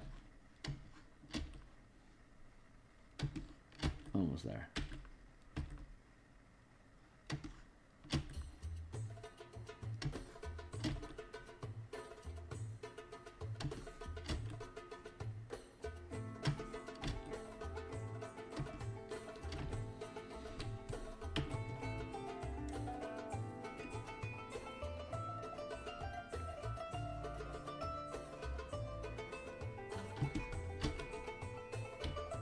See, some of this is that embankment color. I can't tell the difference between the gray and the blue. It's horrible. That's okay. Because we're being meticulous. We'll fix it all. It'll all end up being okay.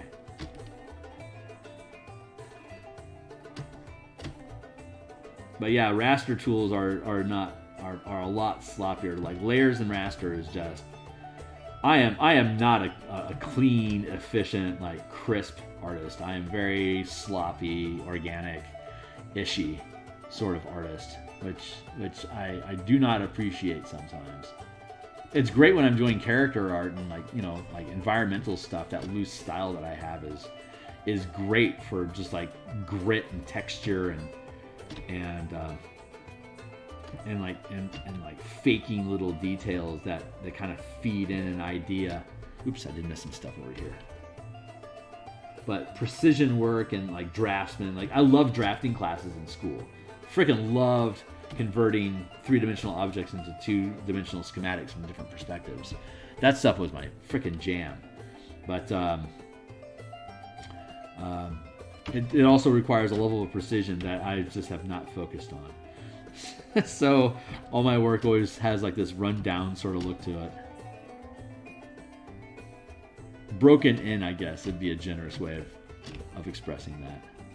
But it's a shortcoming I'm aware of, so it's something I keep in mind that it like needs to be addressed by either working really hard not to be sloppy or creating a visual narrative where that sloppiness is part of the narrative. You know, making your all style. Okay, here's I've said it before. I'll say it again. An artist's style is them saying, I'm not willing to figure out how to make this photorealistic, so fuck it.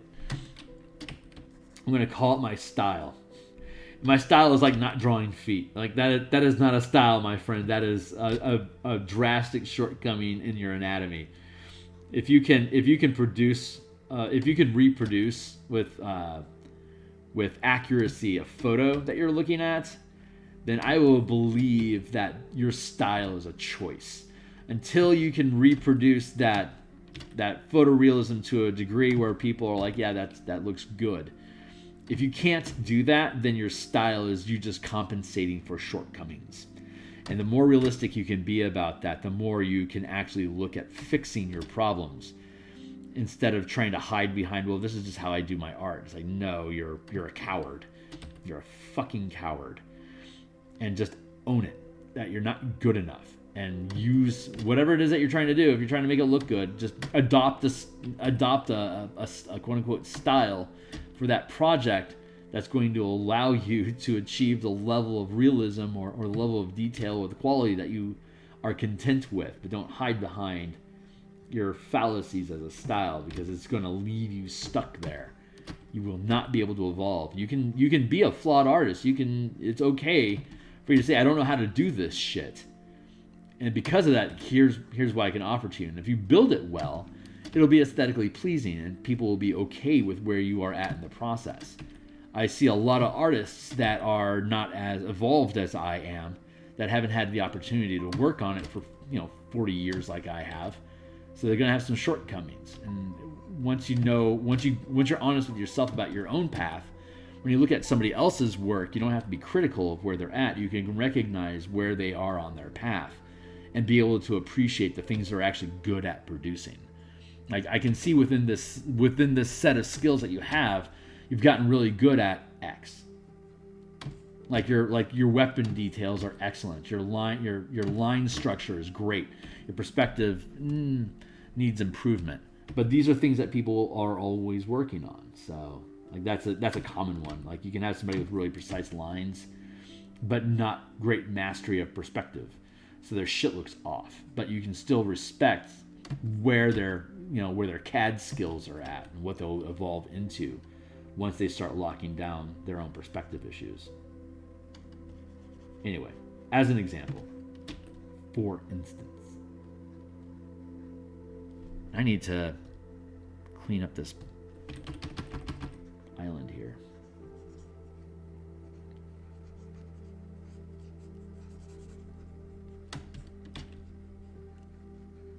But every artist is silently judging themselves and measuring their own skill set against anything else that they look at. I'm as good as that guy. That guy is better. That guy's environment is better than mine. Oh, I have much better hard surface rendering than that guy. You know, we're always, oops, I gotta hit the save button. Computer locked up. We're always competing against each other. We're always comparing ourselves against somebody else because people's shortcomings cause them to build the style that leans into what they're good with. So when you detect a flaw in somebody someplace, it's probably because, or rather, if they're developing it all as an artist, you're going to see them specializing on another area. There you go, Anzi. You can see the full map of this whole thing so far. We're coming along. I had to change. And the embankment colors. We changed the embankment colors to be darker so they can blend into the actual environment better and make the cobblestone pop out more. So all these little cobblestone things here, I need to do coloring on those. But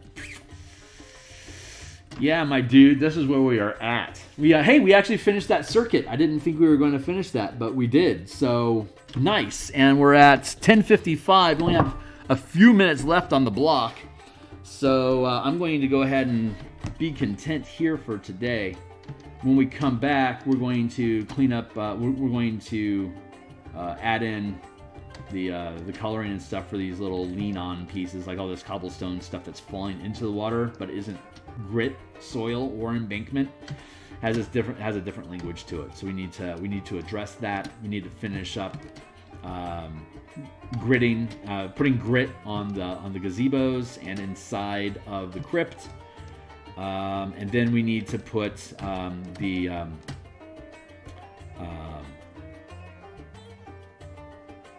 we need to chop up the water. We need to add oily textures. I mean, it already looks kind of oily, but you know what I mean. Here, I'll show you. We had for the drowned fort here. Like, we have this new embankment language here that we're using with this different type of color. So when we come back into here, we need to fix this embankment so it's using that same dark texture. Actually, I bet I can actually go into here real quick.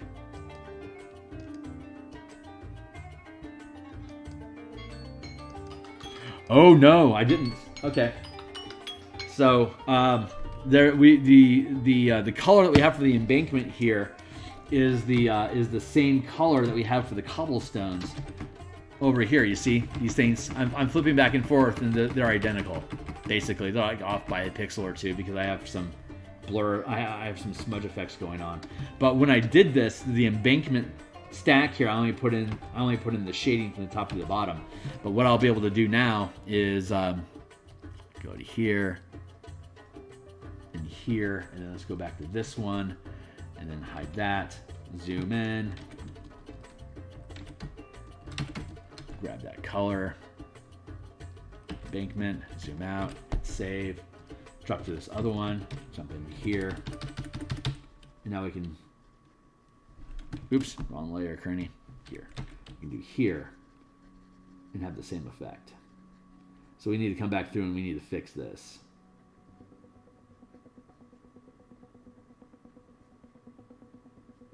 Which we can do.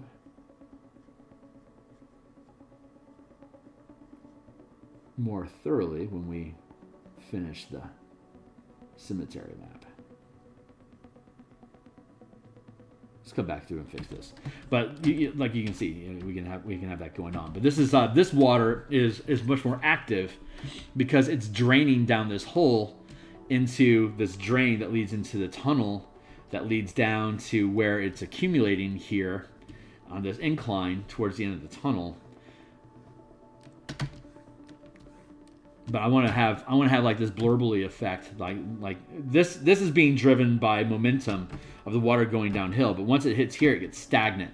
So I want to develop this bubbly style and mix it a little bit with like what we have going on here with the swirling around the rocks and like this slow flow bubbliness over here. I want to integrate all this stuff into these large moats that we have to have like those little eddies and little blurbly spots, because this whole area is being filled with water, and there is runoff that's coming from the environment around, which is what I'm trying to inform with these inclined flagstone pieces that are sinking into these moats to indicate that there is this runoff that's happening. So I can do little burbly effects around each one of these flagstones that are sinking in as a point of origin for me to be able to create ripple effects. So I can then have that feed out into and stir around inside of each one of these moat spaces uniquely. And once we solidify that runoff burble language, I can zoom into each one of these individual graves and mess with them similarly. I believe I have, like here's some initial little blurble things that I did with some of these, like little small, just like little things that I can do to make each one like a little unique and different from each other. I was playing with like very preliminarily, it's like stuff like that is the kind of language that I want to have inside of each of these moats. But I wanted to do like just the initial oil slick sheen of the plague grit that fills this area and it's starting to mask over the water and make it all greasy and oily, which is why I've got this black on blue Demir sort of color scheme going on with it, because it's just poison. And so once we build out those eddies and that swirly stuff through here, I'll be able to borrow off of that and drop them into these little individual graves. And that will, like, there's a lot of fucking graves on this map, so it's going to take a while, but it's going to look good. You know, it'll be this has more blue than black in it because this water is in motion. Down here, you can see the development of more black over the blue as it starts to fill in. And when we go into the underground map, there's an underground grotto that has a very slow seep to it that will be able to do more of this thick sludginess going on and have this. Oh, I fucking love I just love how that oil slick just looks and feels, and how just like your characters don't want to get in that crap. It's like, ew. It's like coating your duck with oil. It's just disgusting. But it's like I said, up here it's much milder because it's not as stagnant. As it gets further and further towards the pit, it gets darker and thicker. And then it hits here, and then it thins out again, and you get the blue going as it flows, and then as it hits this knot, it starts to blacken up again. So I think between all the different map pieces, we're going to have a really interesting visual story that we're playing through, just with the topography and the angles of stuff. Like these things don't have anywhere to go.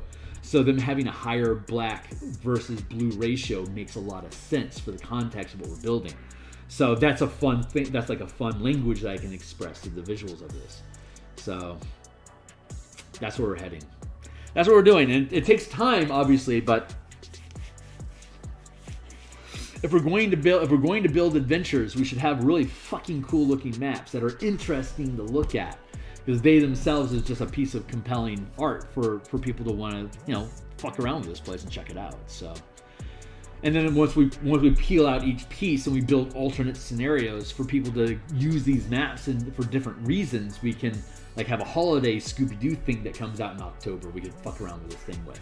And like just present this as its own maps. Like here's some Scooby-Doo objectives you can have inside of this map space as a one-shot board game environment to fuck around with.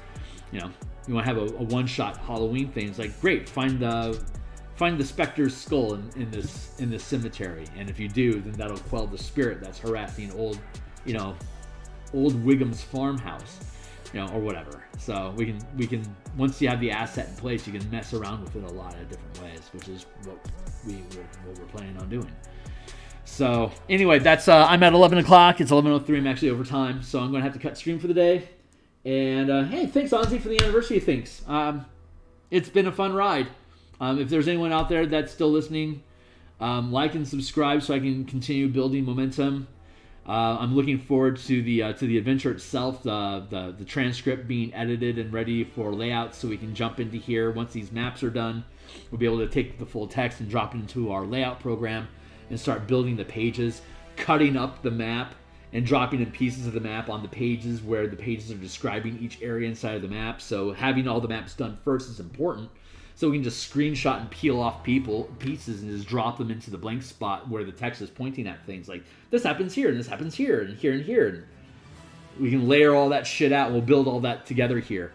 And then we'll do like the hyperlinking and all that crap. And once we have all the pages laid out and have all the map components laid in and we have our dressing resolved, we'll create dressing here, like with different Mabarite and Eberron symbols and stuff along the filigree on the edges. It'll be really fucking cool. And once we have all that shit built out, we'll see where actual blank spots in the book are at, that we can then come back, pull out those, extract those pages as PDFs, drop them back here into Photoshop, and just fill it with art. So it'll all be, and whatever that art is, we'll be talking about whatever's on the page. So we'll have little spot illustrations that hopefully will help just add some additional narrative content to the text that's on that particular page. So as you're flipping through the book, all the artwork on the book is going to correspond to all the technical and elemental bits to help add some additional language so that people can grok quicker what it is that we're talking about. And then have all those assets be available for people in VTT. So like, here's the room that you're looking at. You know, like in this crypt here, we can have an illustration of the Phantom Knight leader in the head sarcophagi and his retinue of there's a bunch of skeletons that rose from their graves, but then congregated here to take orders from their fallen master. So if the team comes into this crypt, they're going to basically stumble into a fireball's worth of skeletons to fight. If you're only 8th level, if you want to throw a fireball in this room to clear up that room, that's one less 3rd level spell slot you'll have when you go down into the dungeon. So all this shit, like, it's just 5e style, it's attrition, just knocking out your elements. But I'd be able to have a cool little illustration of these skeletons all looking back at you when you stumble into the room. It's like, hey guys, shit. Like a Big Trouble Little China moment. But that's the kind of illustrations I can put into the book, just to provide those little narrative cues. Or like have an illustration of them finding the secret door, for instance. We have the topography here and the map environment, so when we build the illustration of them finding the secret door, you'll be able to overlay it to see exactly where in the room that secret door is at, because all the artwork we build is going to use the assets that we created for the adventure itself. So it's self-feeding the narrative and the progression, so that the DM can easily just show you the picture and you grok what it is that you got going on. Hey, you find a secret door, and then here's a picture of the fucking secret door that you found. And that's where it sits on the map at that point, number 4. It's like, oh great, that's number 4. Like, have a little 4 in the corner, secret door. There you go, like a magic card art. Anyway, I'm done for the day. That's where we're going. It takes a long time to do it, so hopefully when it's done, people think it's cool. I want to do more of these in the future. I would love to do one adventure like every year or two, and always have it in Eberron. Just continue building my Eberron library. As I move off of the DMsGuild, I think I would stay on the DMsGuild specifically just to be able to create Eberron adventures like this. Because all these map assets, I own them. They don't have copyright over that stuff, so I can put all these things into the book, but I can also extract all these things and use them in other products elsewhere in the future. So all this stuff does is just build library for me. But I freaking love Eberron, so I don't want to leave that. I don't want to leave that sandbox. I think that alone would keep me at least partially tethered to the DMsGuild forever, and I'm okay with that until they change it. Anyway, we'll see what the future brings. I hope you guys are here to see it with me. So I'll see you on the other side in the stream. Bye, guys. How do I get out of here?